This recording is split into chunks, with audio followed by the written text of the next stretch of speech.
রে, মিমের বিয়া হইব, মিমের বিয়া হইব আমাদের বাবু ভাইয়ার সঙ্গে, মিম বাবুর বিয়ে রে, বিয়ের বাদ্য বাজা বাজে রে।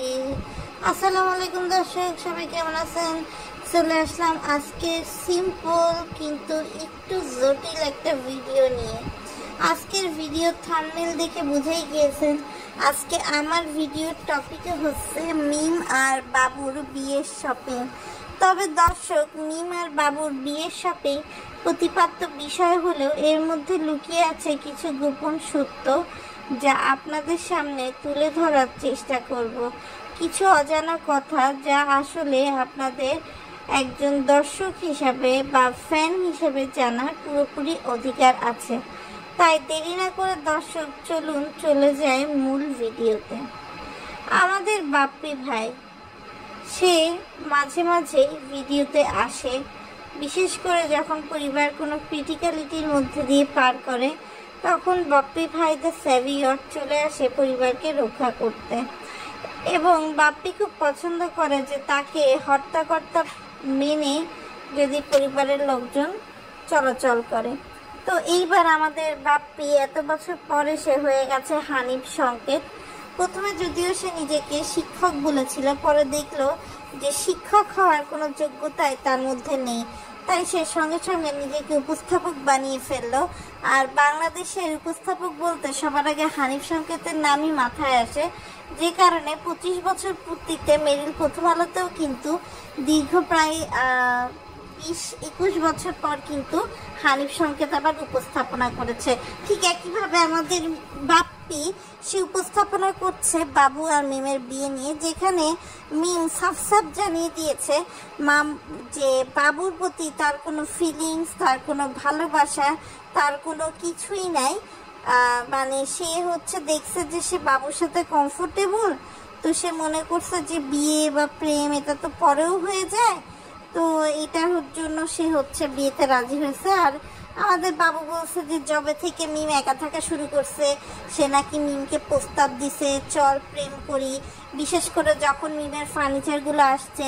মানে বাবু সোজা বাংলায় বোঝাতে চাইছে যে বিছানা দেখে তার মনে হয়েছে যে এই বিছানা গরম করা দরকার, এবং সেই জন্য সে আপনার মিমকে অফার দিয়ে বেড়াইছে। তো যাই হোক দর্শক, এই আমাদের উপস্থাপক বাপ্পির ব্লগের আজকের গল্প। তো দেরি না করে চলুন চলে যাই তিশার গল্পতে। তো আমাদের তিশা আপার গল্প কি?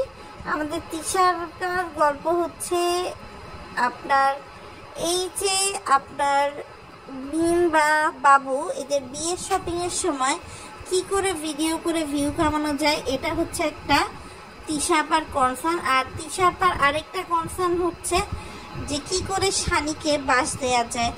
এই সানির সাথে মিমের ডিভোর্স কিন্তু আজ অনেক বছর হয়ে গেছে। সানি কেন মিমকে এত জলদি এত তাড়াতাড়ি ছেড়ে দিল? যেমন কিবরিয়া কিন্তু এখনো সাবিনাকে ছাড়তে পারেনি, কেননা মিম একটা নষ্ট মেয়ে মানুষ।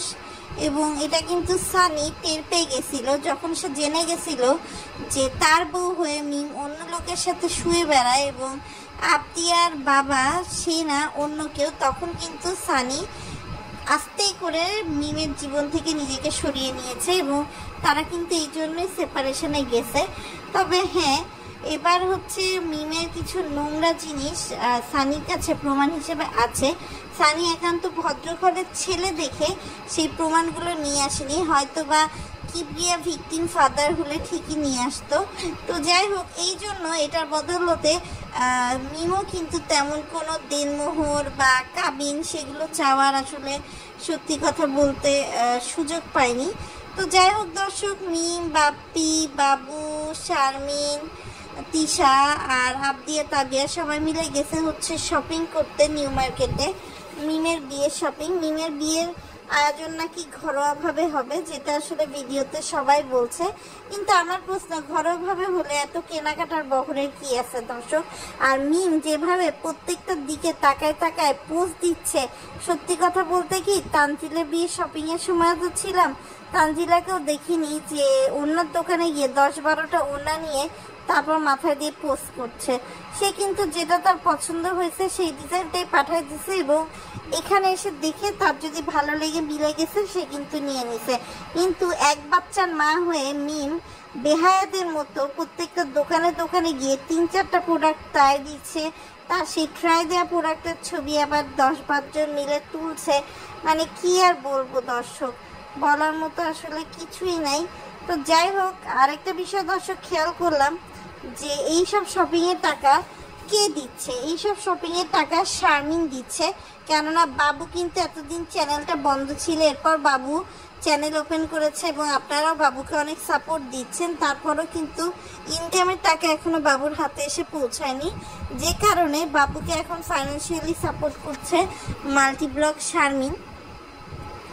যখন সে আবার রাজমিস্ত্রির ঘরে চলে যাবে, অর্থাৎ রাজের ঘরে চলে যাবে, তখন কিন্তু আবার দেখা যাবে যে বাবুর টাকা দিয়ে সে তার বোনকে বিয়ের শপিং করে দিচ্ছে, এমন একটা ব্যাপার।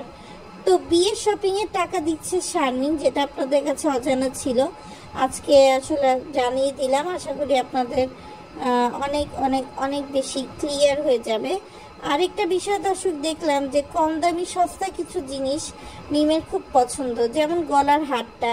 ওই ইমিটেশনের দোকানে কিন্তু আরও সুন্দর সুন্দর হার জিনিসপত্র ছিল, কিন্তু মিম যে জন্মান্তরের খ্যাত, সে তো এটার বাইরে উঠতে পারবে না। সেই জন্য সে হচ্ছে আপনার শপিং করতে গিয়ে সেই খ্যাত ডিজাইনের জিনিসপত্রই পছন্দ করে শপিং করে নিয়ে যাচ্ছে।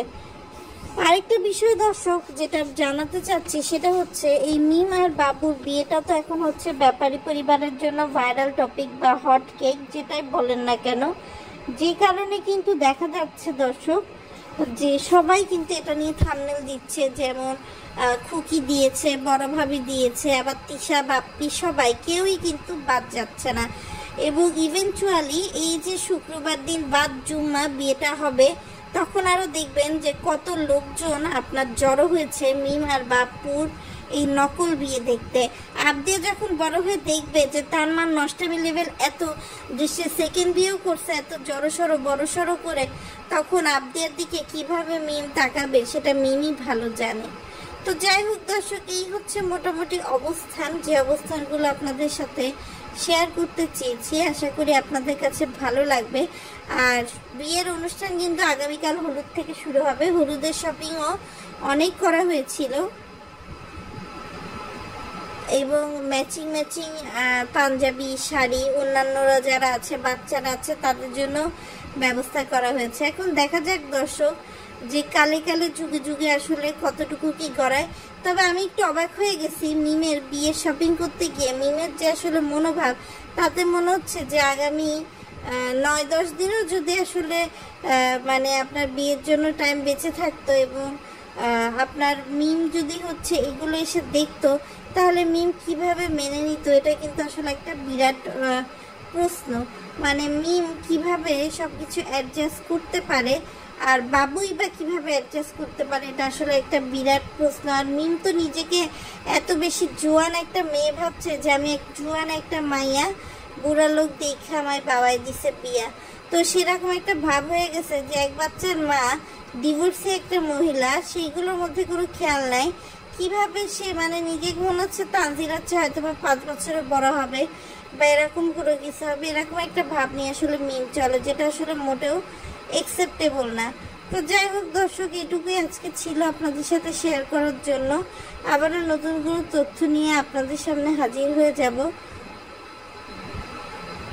ততক্ষণ পর্যন্ত আশা করি সবাই ভালো থাকবেন। আল্লাহ হাফেজ।